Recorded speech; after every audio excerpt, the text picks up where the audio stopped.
முருகனின் 6 படை வீடுகளில் 2ஆம் படை வீடாக விளங்கும் திருச்செந்தூர் சுப்பிரமணிய சுவாமி கோயிலில் ஆந்திர மாநில முன்னாள் அமைச்சரும் பிரபல நடிகையுமான ரோஜா தனது கணவர் R.K. செல்வமணியுடன் சுவாமி தரிசனம் செய்தார்.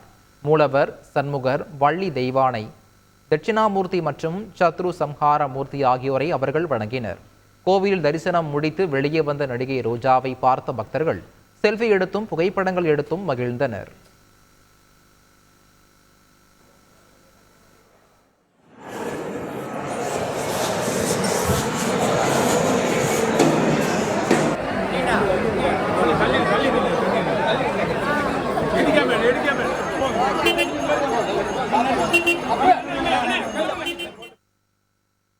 இதனிடையே அருகில் நின்று செல்ஃபி எடுக்க வந்த தூய்மை பணியாளர்களை நடிகை ரோஜா தள்ளி நிற்குமாறு கூறியதாக வீடியோ ஒன்று சமூக வலைதளங்களில் பரவி வருகிறது. அந்த வீடியோவை பார்த்த பலரும் நடிகை ரோஜாவை விமர்சித்து வருகிறார்கள்.